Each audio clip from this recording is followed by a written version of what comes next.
The New Orleans Saints are in need of a rebound on both sides of the ball. How can they take what they learned from this past week to be ready for the New England Patriots in Week 5? We got all that and a little bit of lagniappe for you on today's episode of Locked On Saints. You are Locked On Saints, your daily New Orleans Saints podcast. Part of the Locked On Podcast Network, your team every day.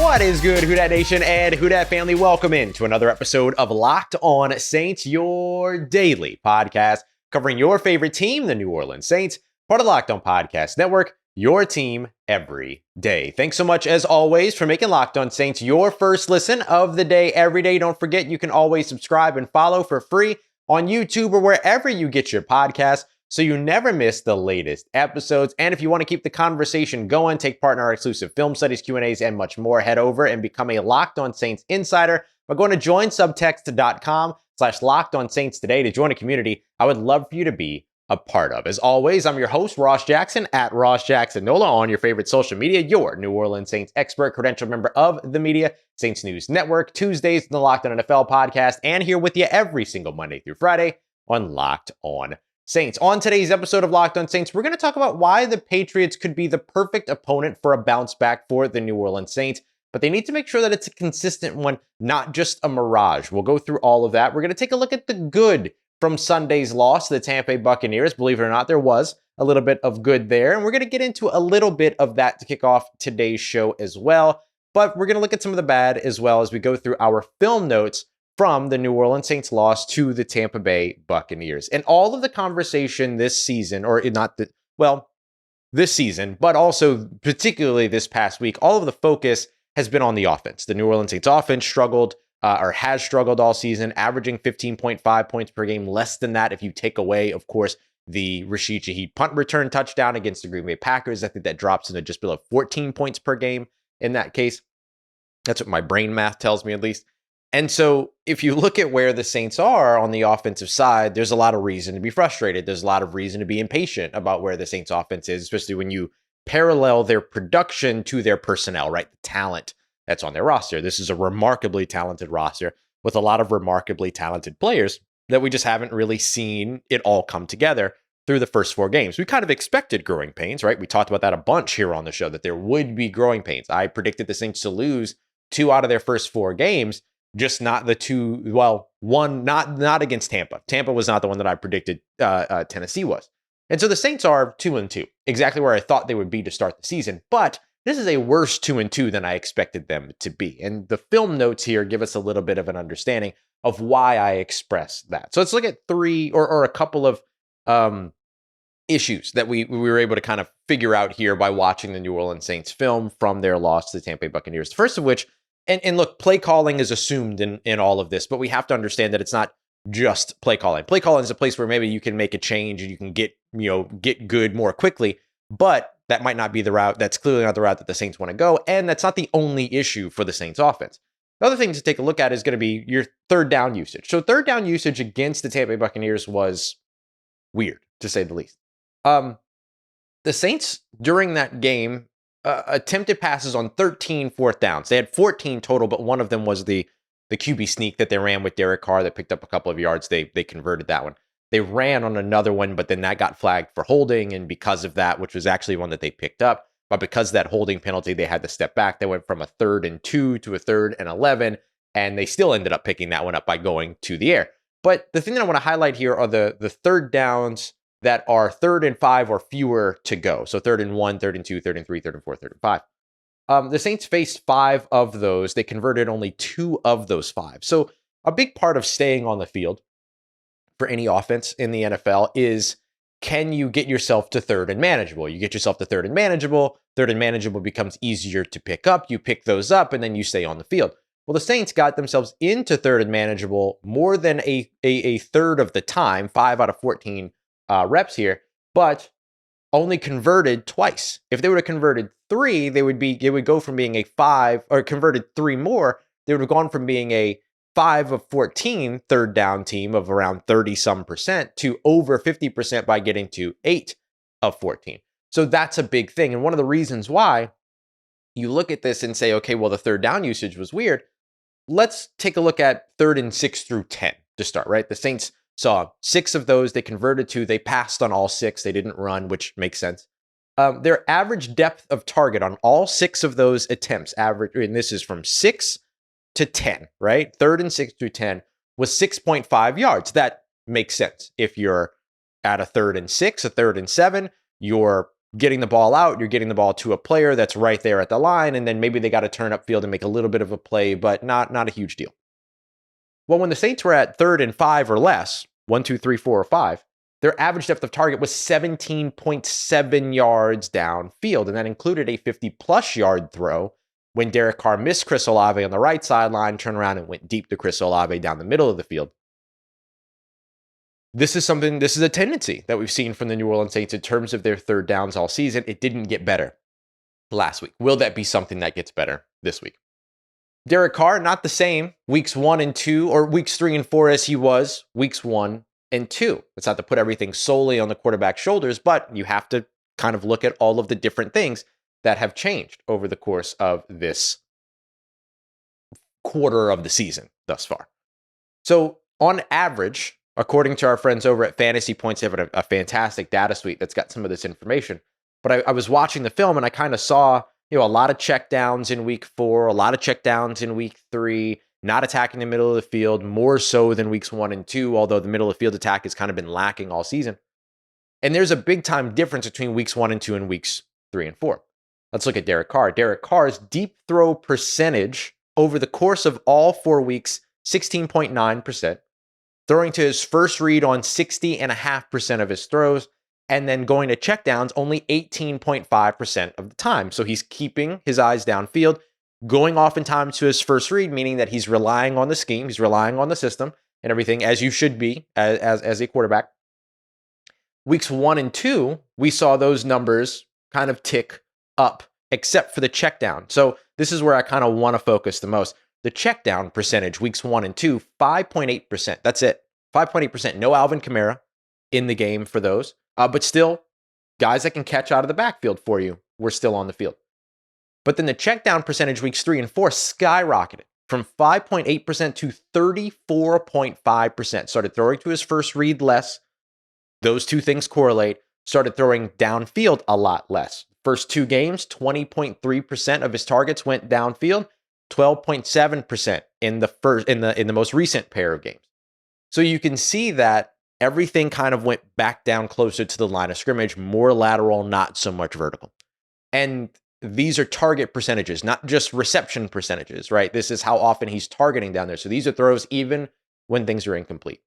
So you saw a little bit of a different Derek Carr over the course of the past 2 weeks, which kind of makes sense with the injury, the amount of times that he's been hit, all those other things. That's how getting hit impacts your quarterback, not just for the game that he's in, but potentially for the entire season. If he can't trust his offensive line, all these other things. So there's a lot of things that go to it. There's also sometimes bad decisions. And I didn't see a ton of those, but you see them sometimes for sure. So that contributes to where the New Orleans Saints offense has been thus far. And then finally jumping over to the defensive side, and then we'll come back to some of the good things that came from this game. The pass rush struggled to win its one-on-ones. You want to know why the pass rush wasn't necessarily there for the New Orleans Saints against Tampa, although they were a little disruptive from time to time.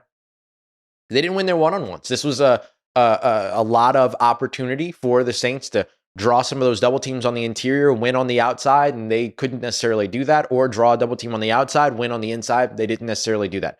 Bryan Bresee had a really solid game.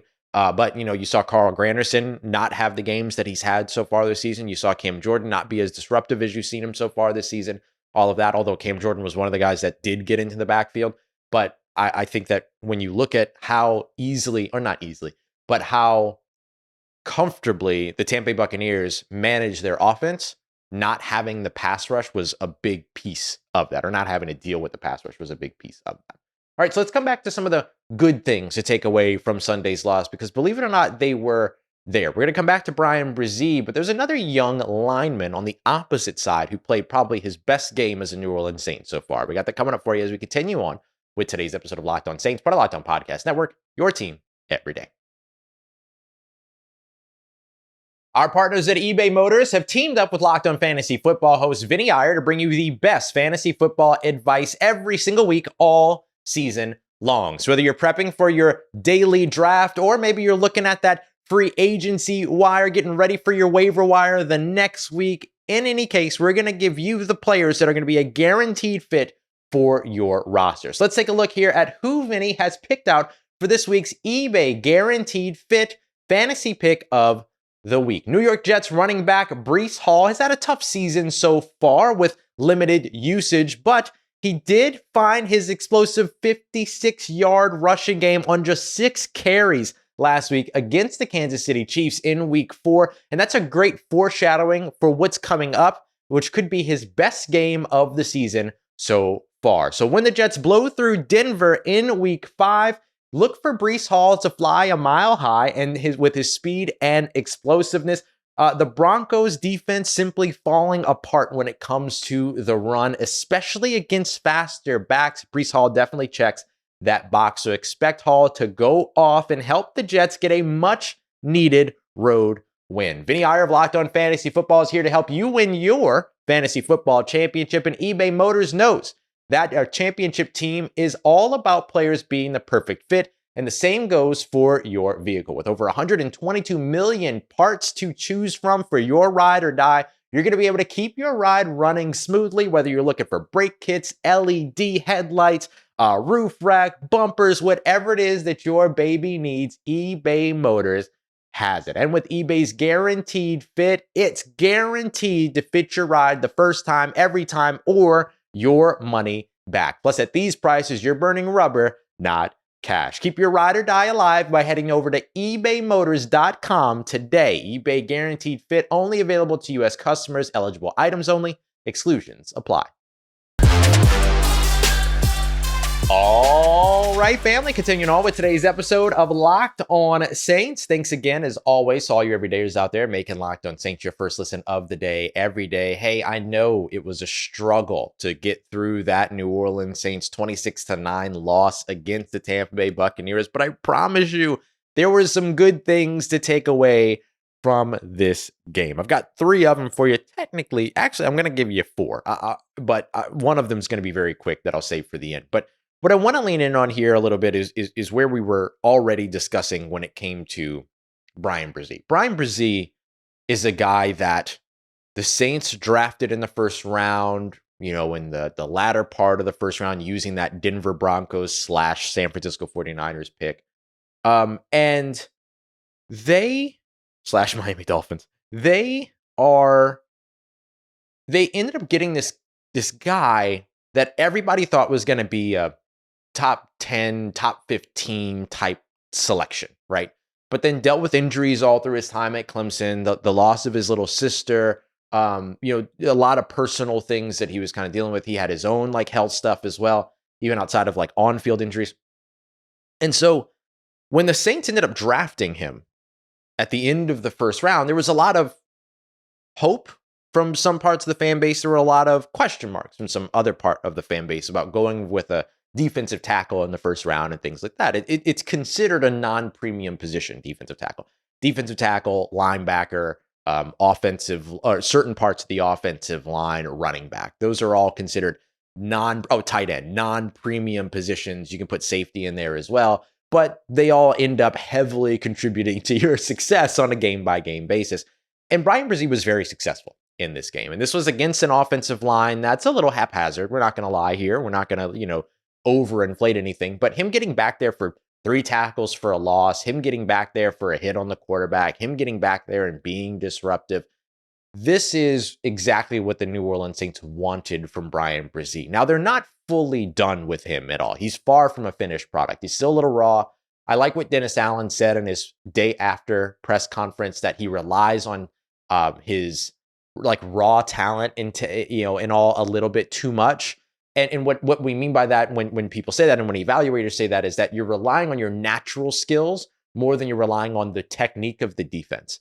And so like I had a conversation with a different New Orleans Saints defensive lineman who's new to the Saints scheme right now, who has a lot of personal things that they use that help them win in the pass rush game and things like that. But probably isn't going to start to incorporate those things until they're very comfortable and familiar with what it is that Todd Grantham and Dennis Allen are asking them to do. Get the technique right first, and then you can start to add the ornamentation that makes your play style a little bit different. I'm going to sell a little bit more the inside rush before I break to where I'm supposed to be. But right now, as I'm still learning this system, and as the person behind me might still be learning this system, if I decide that I'm going to fake towards the inside, I'm not only faking out the offensive lineman, I might possibly be faking out a teammate that's expecting me to be somewhere else so that they can get somewhere. Creates a lot of confusion and things like that. And so maybe there's an element of that to Bryan Bresee's game so far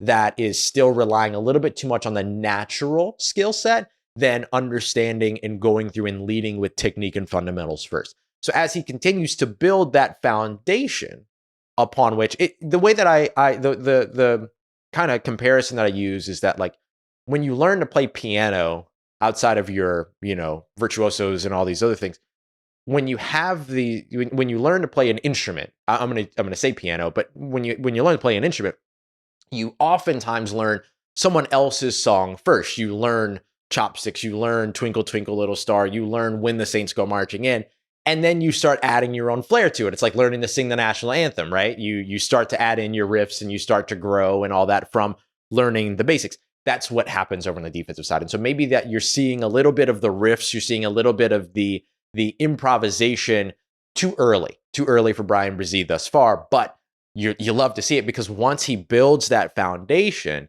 and then is adding the riffs, adding the runs, all these other things, then all of a sudden it becomes, otherworldly in terms of what he can do, especially with the level of athleticism that he brings to his game. He has been very, very impressive to watch all season. Another lineman on the opposite side that played a great game. Let me just say it that way. He played a fantastic game. Was Trevor Penning. Trevor Penning was excellent. And I know what you might be thinking. Well, Ross, the Saints, they leaned in on this quick passing game. You just talked about Derek Carr going to his first read over 50-something% of the time, and his checkdowns going up from 5.8 to 34.6. I know. I get all that. But what I'm saying about Trevor Penning is that not only did he benefit from the quick passing game, as did the rest of the offensive line, but when asked to hold the blocks for more than 2.5-3 seconds, he also did that. Now, he gave up two pressures, two hurries, no hit on the quarterback, no sack. I believe last week, if I recall correctly, one pressure, I believe that pressure was a hit, not a sack. So you're looking at 3 pressures over the course of the past 2 games for Trevor Penning. He has gotten better. This is what we've been talking about. He needed to get better. He's getting better. And I think that the offensive line as a whole probably played, believe it or not, its best game against Tampa more than what we've seen over the course of the past couple of weeks. And that was with injured players out, right? No Cesar Ruiz after a moment, no Andrews Peat. You had Max Garcia go in there. It's good. It's a promising thing. And the expectation, according to Dennis Allen from his video with WWL Radio, is that Cesar Ruiz and Paulson Adebo should be back at practice this week. We're headed to practice in a couple of hours here. We'll be able to confirm that. And of course, we'll be live after practice here on Locked On Saints to give you the updates. So there's a lot of good things coming from that offensive line, but a lot of good things now coming from Trevor Penning in particular. Let's see if they can maintain it, right? Let's see if they can maintain it moving forward. Last big note here is Isaac Yiadom. A fantastic game. I know he gave up the touchdown. I get it. But he has come a long way. He has come a long way in this New Orleans Saints defense, and now becomes kind of this fourth corner that you feel very comfortable going out there with. Like, there's Broncos fans tweeting about how, hey, don't pay attention to how good Isaac Yiadom's looking right now and all that. The Green Bay fans who saw Isaac Yiadom on their teams, they got to see him up close and personal with the New Orleans Saints, breaking up, and creating a record number of tight window throws, breaking up 5 passes, like all these other things.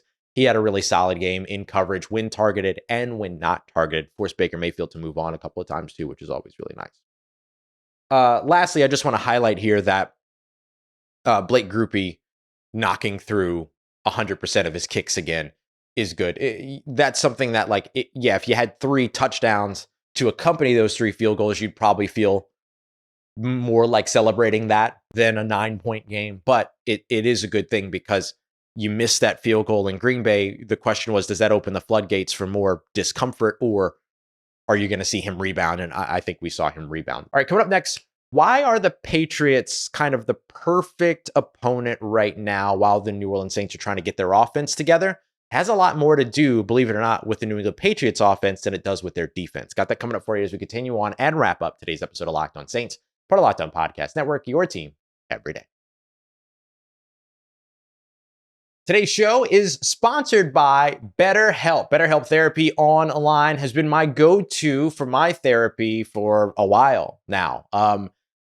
Look, I don't have the schedule to go and sit in traffic and drive to a therapist and all these other things. I don't have the time to sit around in a waiting room. I don't have the patience to sit around in a waiting room these days. And so BetterHelp helps with all of that because I can do everything comfortably from my own home without having to go out and deal with any of the stigma that comes with it or whatever it might be. I can just sit back in the comfort of my own home. I can do video calls. I can do phone calls. I can do a text chat if I want to. So I can even change the medium of it all based on how I'm feeling. It's great. It's awesome to have that type of flexibility and even to have the flexibility to change my therapist if I feel like we're not the right fit for free, which isn't always the case out there. So I highly encourage, if you've been waiting to try out therapy, BetterHelp is the way to go. Go ahead and give it a shot today. Make your brain your friend with BetterHelp. Visit BetterHelp.com/lockedon today to get 10% off of your first month. That's BetterHelp, HELP.com/lockedon. Let's get it, Who Dat Nation. Wrapping up today's episode of Locked On Saints with the reason why the Patriots could be key for the New Orleans Saints to get it together over on the offensive side. Appreciate you as always, making Locked On Saints your first listen of the day every day to all you everydayers out there. So when I look at the New England Patriots, there's one key statistic or percentage, however it is that you want to look at it, that stands out to me when it comes to why they're the perfect opponent to come up next for the New Orleans Saints. For all of the issues that the Saints have had over on the offensive side of the football, one of the things that has been kind of critiqued to ad nauseum has been the rhythm or lack thereof, right? Like, it's one thing to be able to write music. It's another thing to be able to play music. It's another thing to be able to hear music. It's another thing to be able to play music, right? I keep going back to the musical analogies today. But one of the big things for New Orleans has been kind of this lack of rhythm, right? And that's kind of surprising considering that they run about an average of just over 6 plays per drive. So they actually hold on to the ball. They're good at long drives that don't create points. But those drives are still of value because it gives you an opportunity to kind of get in rhythm. So when I look at the New England Patriots, my immediate inclination is, okay, how does the Saints offense match up to the New England Patriots defense? But what I actually found most interesting, thanks to Warren Sharp over at Sharp Stats, who put this out on, I'll just say social media, is that it's really the New England Patriots offense that could potentially give New Orleans a lot of opportunity to get in rhythm and get comfortable. Here's what I mean by that. There's 2 numbers that I'm going to share with you. 71, these are both percentages, 71% and 18%, 1/8. Let's start with 71%. The New England Patriots, 71% of their drives so far this season have ended in punts or turnovers, giving the ball to the other team. 71%. If you think about that, you imagine, Luke Braun and I talked about this Tuesday on the Locked On NFL podcast. An average game is about 12 drives for a team. Yeah, about 12 drives. So if you're looking at 71%, that means that basically 9 drives, you're giving the ball back to the opposing offense. So the New Orleans Saints could be getting the ball back a bunch in this game to